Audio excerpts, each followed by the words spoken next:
The Grizzlies beat the Timberwolves 137-121. They had a really bad first and fourth quarter.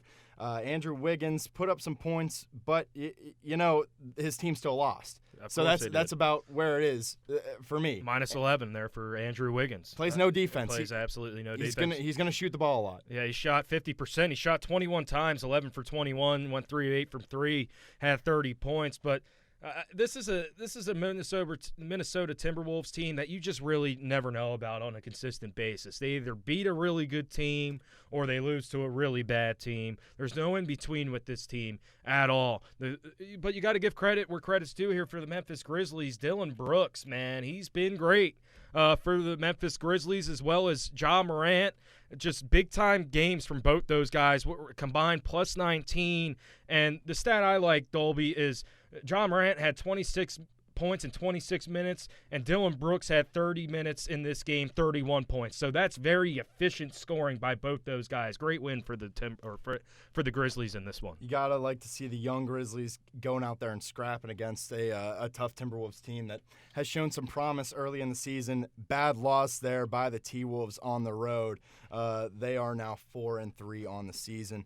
We had the Kings taking a road trip to Toronto to face the Raptors. The Raptors took them down 124-120. It was a close game all the way through, but the Kings now sit at 2-6, not looking good in the Western Conference. No, they're not, and I'm disappointed in this team, man. And I understand it's a Raptors team. You had to go to Toronto, but they've looked terrible to start the year. They're 2-6. And they just are not playing with the energy that I thought they would be as a young squad. But I'll tell you what, man, this Raptors team is really impressing me. They're 5-2 on the year after this win against the Kings, and you're really seeing Pascal Siakam just grow as a big-time player in this league.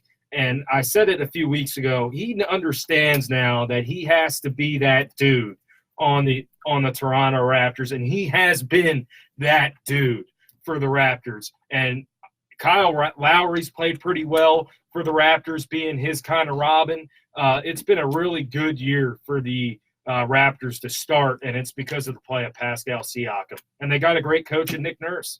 Yeah. The Nick Nurse, it's weird because, like, Nick Nurse and Pascal Siakam have kind of been, like, handcuffed to each other throughout their entire careers. Sure. Nurse used to coach the G League for the Raptors. He got called up, and with him, he brought Siakam, who won G League MVP that year before he got called up. So, it's just a really nice story there for those two. Now they look great. I mean, Nick Nurse could be a Coach of the Year candidate. He could be something really special here. For the Toronto Raptors, he does look like he could be an MVP candidate. And moving on, we had the Magic taking on the Mavericks. This was a really close game. It was really interesting to watch. Really enjoyed watching my boy Luka Doncic. He's been one of my favorite players since last year. I was fighting for him for Rookie of the Year. He won it. I was so glad for him. It's just going to be one of the trophies that he's putting on his shelf because he's got a dangerous teammate there with Kristaps Porzingis. They're starting to build a team around those two European big fellas, and I love this game. He is smooth, man. He's like a magician.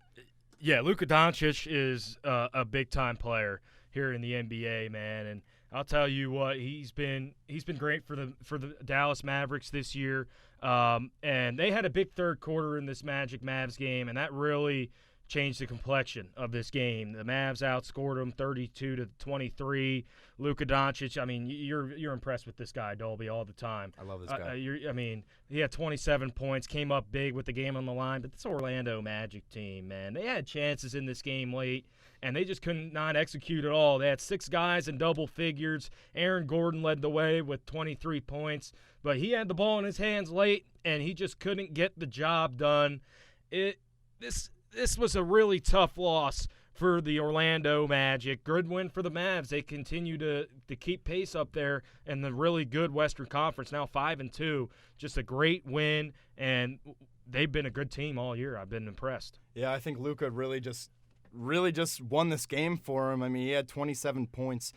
He only hit one of his 7 threes, but he had 7 rebounds and 7 assists. So this dude is out there making everything happen for this team. And, we got to throw Markelle Fultz in here.